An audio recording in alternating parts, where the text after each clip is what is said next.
Bom dia, meninos, mais uma vez aqui na nossa videoaula, né? Vamos iniciar aí mais uma semana de estudos. Espero que todos tenham uma semana abençoada, que os estudos possam vir para, fortalecer aí a vida da gente nesse momento de confinamento, e aí eu vim aqui para a gente contribuir um pouco mais, no nosso crescimento intelectual. Então espero que vocês gostem da nossa aula e bom estudo! Oi meninos, muito bom dia, sejam bem-vindos aqui mais uma vez à nossa videoaula, dando sequência aqui ao capítulo 6 sobre população americana, que eu iniciei na última aula, que falou os aspectos gerais da população da América, da população dos Estados Unidos e Canadá, que fazem parte da anglo-saxônica. Então a partir de hoje a gente vai conhecer um pouquinho sobre a população latino-americana, um pouco do panorama. Então a população da América, a gente tem aí um total de 644 milhões de habitantes em 2018. Então nós temos aí 80% das pessoas dessa região que vivem em áreas urbanas, em função das características históricas e culturais. Os principais grupos étnicos latino-americanos, eles são formados principalmente por espanhóis, portugueses, negros e indígenas, que são os principais grupos que já existiam assim, aqui na América de modo geral. Tá? Então esse aqui é um dos aspectos que a gente vai conhecer um pouquinho o seguinte, que é uma miscigenação muito forte dentro da América Latina, que são os países que têm como origem o latim, em seus países. No caso, Portugal e Espanha são os principais. Aí vamos começar com o México. Bom, depois do Brasil, o México ele é o país de maior população absoluta de toda a América Latina, com mais de 125 milhões de habitantes. Isso aqui são dados de 2018. Então o crescimento ele foi um dos mais acelerados entre os países que apresentam um desenvolvimento equivalente. Isso aí é uma das características do México. Atualmente a taxa de crescimento anual está um pouco acima de 1%. É uma taxa razoável, em comparação a outros países que crescem bastante. Nos países mais desenvolvidos, essa taxa costuma ser menor, ou seja, possui um crescimento populacional muito pequeno. E o índice de população urbana no México ele é de quase 80%. Então, ou seja, a maior parte da população mexicana ela habita basicamente as grandes cidades. E a cidade do México, que é a maior região do país, é a que abriga a maior parte desses 78,8%. Então a população mexicana ela se distingue de várias outras da América, principalmente pela presença de mestiços e compostos aí por indígenas e brancos. Isso aí é um fato que ocorreu justamente porque antes do período colonial havia na região um grande grupo de nativos, somente os astecas e também os maias, que são tribos já muito conhecidas. E segundo dados de 2012, no total nós tínhamos aí 62% da população mexicana compostos aí por mestiços, 28% de indígenas e 10% de outras etnias. E aí a gente tem principalmente os brancos de origem espanhola que compõem a população mexicana. Se comparado ao Brasil, esses dados apresentam uma diferença marcante, porque no Brasil a maior parte das pessoas é composta por brancos, em torno de 45%. É diferente do México, em que só 10% são brancos. Aqui nós temos os dados gerais, 60% dos mestiços, percentual mais elevado da América. Isso aqui significa que o país é composto por uma junção de etnias, que é justamente do cruzamento do branco, o colonizador, com o indígena. Aí no caso o asteca, que é a maior parte, que residia na verdade no México naquele período. Os grupos indígenas de modo geral compõem 25% da população. E a cidade do México, como eu falei, é a maior metrópole do continente, tem mais de 21 milhões de habitantes. E ela concentra aí quase metade das indústrias e cerca de 20% da população do México. Então é um centro muito importante nesse sentido, justamente porque agrega muito valor econômico. Agregando valor econômico, ele então vai ser um fator de atração justamente de vários grupos, né, que têm interesse justamente de ocupar a região e de lucrar de modo geral. Bom, seguindo aqui então vamos para Cuba. Então nós tivemos aí, né, muitas mudanças em Cuba, que iniciam principalmente no ano de 1959, quando o ditador Fulgêncio Batista, né, ele foi retirado do poder pelos grupos que eram liderados aí por Fidel Castro e Che Guevara. E aí eles implantaram no país o socialismo, né, se aliando então à União Soviética e criando então rincha com os Estados Unidos, que são capitalistas. E aí o que acontece? O governo ampliou a oferta de serviços de saúde e também educação. Para quem não sabe, os níveis de educação de Cuba são dos melhores do mundo. A gente tem aí uma taxa de 0,2% de analfabetismo, ou seja, é quase nulo. As pessoas em sua maioria têm um nível intelectual, né? Isso aí nem se compara ao Brasil, a gente tem uma taxa muito alta de analfabetismo, em torno de 15 milhões de jovens até 15 anos não sabem ler nem escrever aqui no Brasil, coisa que a gente não vê em Cuba. O curso superior em Cuba também é muito acessível, as populações têm mais acesso a fazer faculdade, de modo geral. E a área da saúde também, né, é muito boa nesse sentido, porque houve uma drástica redução da mortalidade encontrada em Cuba. E o incentivo à modernização do campo intensificou a urbanização. Com o campo mais equipado, de modo geral, a gente tem aí uma fuga maciça de pessoas em direção às cidades.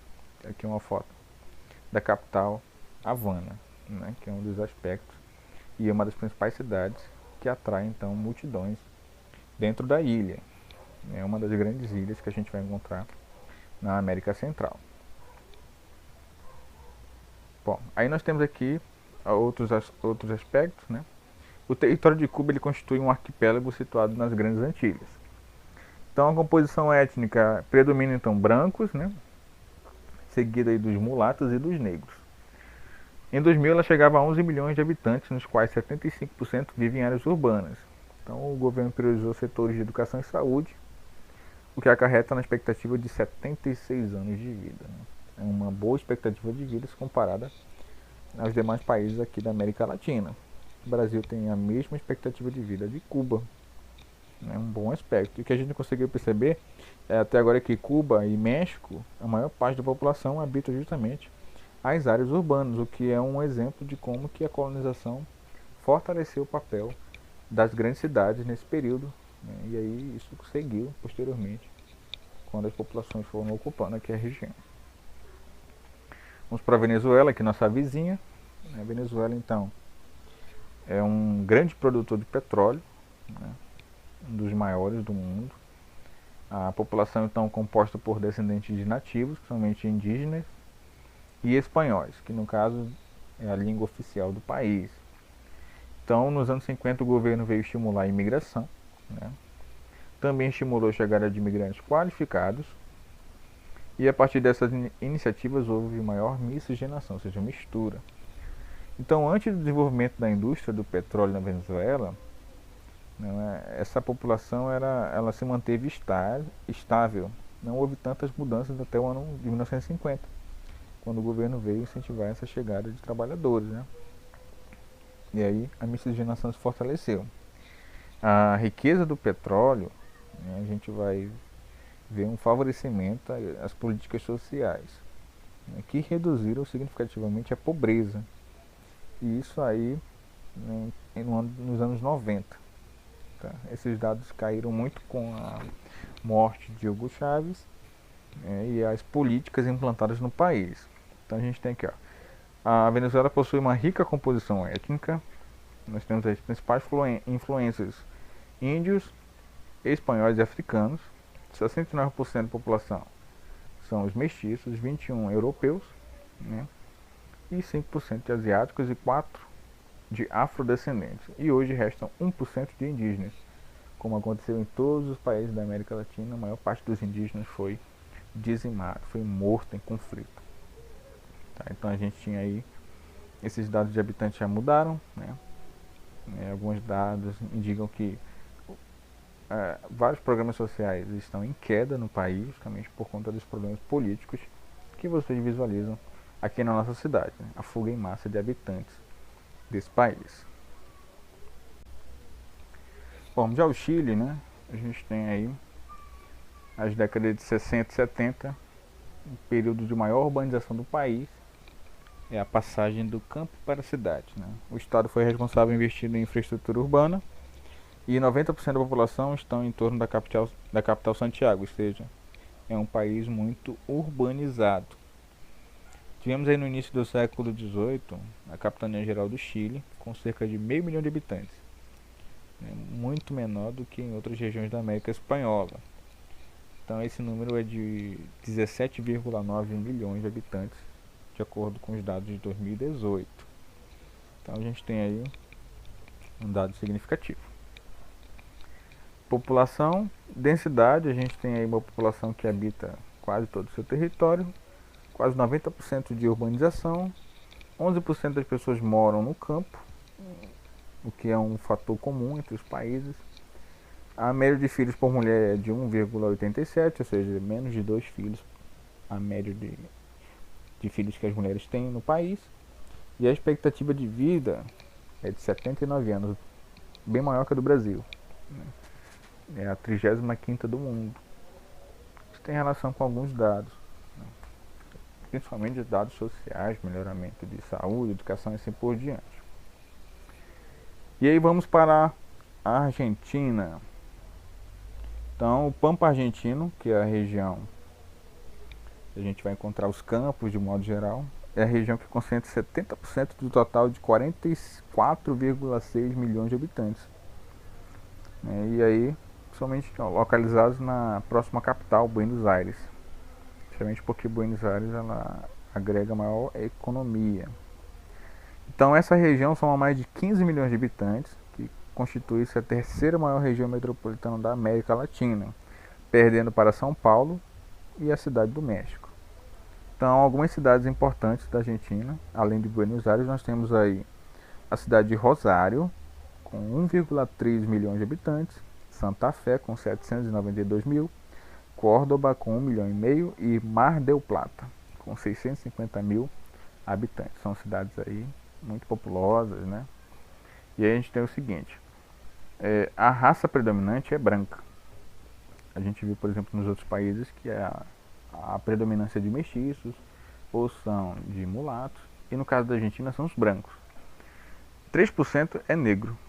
Então 92% das pessoas são de religião católica, já que está vinculado aos espanhóis, né, que ocuparam o país. A maioria da população possui entre 15 e 64 anos de idade, a população jovem. O crescimento demográfico dos argentinos é de 0,938 e a expectativa de vida é de 76 anos. Estão na média, né? Cuba, Argentina, Brasil, Chile, são países que têm uma boa expectativa de vida porque melhoraram economicamente. Lembrando que Brasil, Argentina e México são chamados emergentes. Então eles têm um dado econômico aí a favor, né, que fortalece justamente essa questão de melhoramento. Claro que não melhora significativamente tudo, mas ele vem fortalecer esse dado. Tá bom? Então aqui eu encerro com vocês essa primeira parte. Espero que tenham compreendido alguns dados aqui dos nossos países latino-americanos e até a próxima aula.